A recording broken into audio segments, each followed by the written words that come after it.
They needn't know who overheard them. We've got to remember too that it may be only a jealous woman, hot on a trail of nothing more than a letter or two.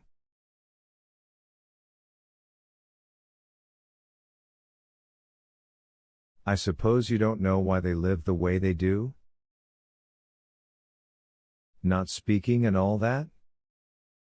There may have been somebody else. But that's years ago, of course. It takes a jealous woman to hold a grudge, Miss Hall. They seem to get some sort of a kick out of it. But one thing's sure, she wasn't jealous of old Mrs. Lancaster. He said only one more thing that night that I recall, and that was partly to himself. What I don't understand, he said, is about the key to that chest. The only object in doing away with it would seem to be to gain time, for an escape, maybe, or to get rid of the gold.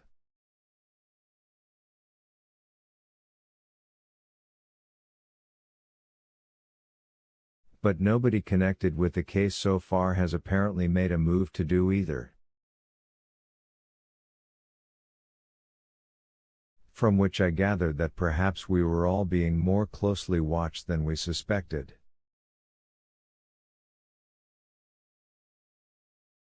Chapter 15.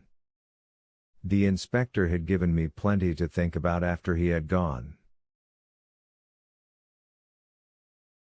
Once more I went over in my mind the Lancaster household and what I knew of it, over Mr. Lancaster taking his daily walk, and Emily living her vicarious life out of a lone library, and Margaret holding desperately to her youth.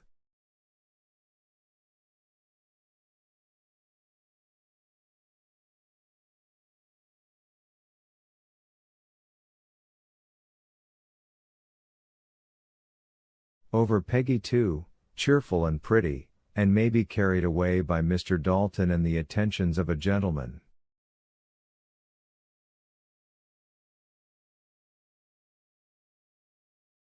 But it was only the same vicious circle. Who among them all would have done so terrible a thing, or could have done it? And how was it possible for any criminal literally smeared with blood to have escaped out of a locked and bolted house into a brilliant summer day, without being discovered at once?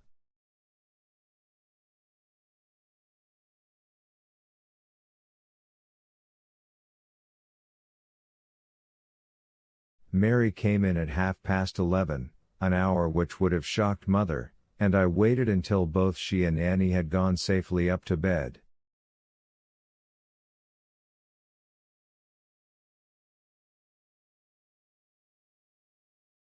Then I went out to the kitchen porch on my rather grisly errand. I found myself oddly nervous and apprehensive. The excitement of the day before had vanished, and with it much of my courage. The fact that the night was bright, with a clear cold moon, only seemed to make matters worse.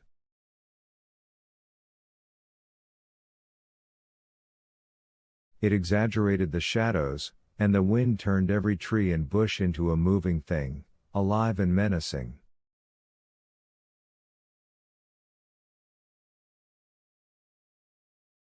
There was not even the comfort of Holmes in his room over the garage, for he was once again sleeping in the house at Mother's order.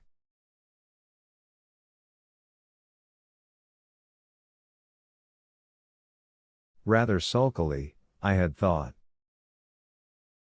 I intended to burn the glove in the furnace, and even while I was fishing in the can for it, the thought of the dark basement rather daunted me.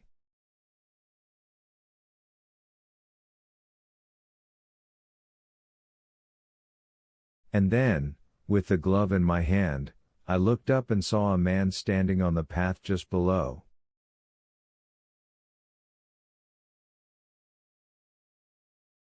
That settled it. Police or not, that glove had to go into the furnace before it was found, and in a perfect hysteria of terror and anxiety I shot into the house and down the cellar stairs.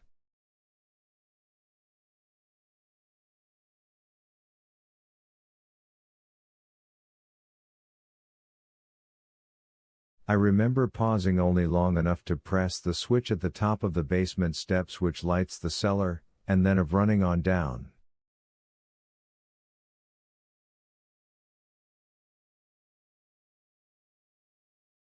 At the foot of the stairs, however, I stopped abruptly.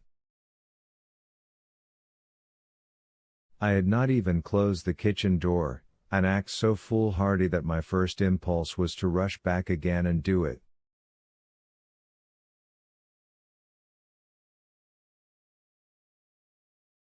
But there was the glove, damaging and maybe damning, and ahead of me the long passage forward to the furnace cellar, with the darkened doors which opened off it.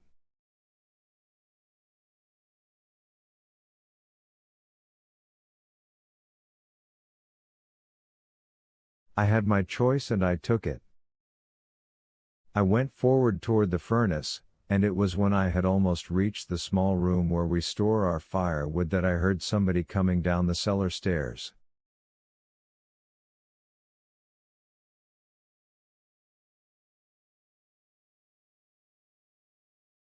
I managed to turn and look behind me, but I could not have moved if the house had been on fire.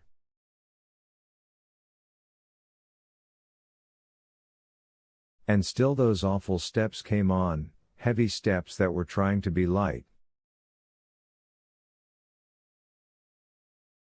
With their approach I made a final superhuman effort, rushed into the wood cellar, fell over a piece of wood that had slipped from the pile and simply lay there, half conscious.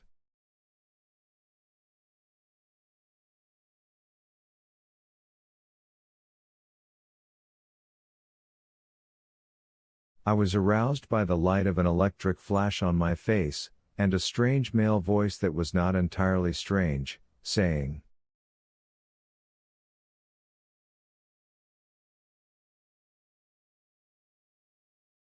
"Oh," I say. "I am sorry. Who is it?" I managed at last. I could see nothing, and the voice laughed a little. "Well, I'm a friend," it said, "although I don't blame you for doubting it. Are you hurt?" I sat up, and between me and the door I could make out the figure of a tall man, now bent forward.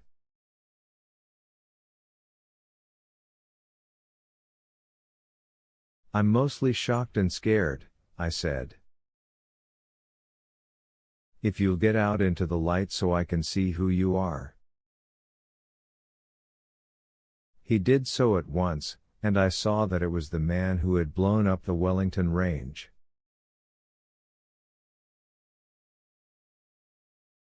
But I saw something else. He had a flashlight in his left hand, but his right held a blue automatic.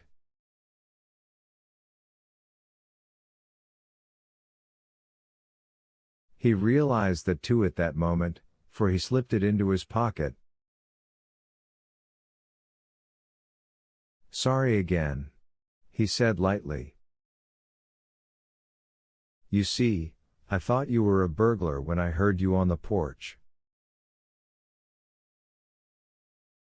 And these being unhealthy days around this neighborhood, I simply followed you in." "Why in the world did you leave the door unlocked?" "You ought to know better,"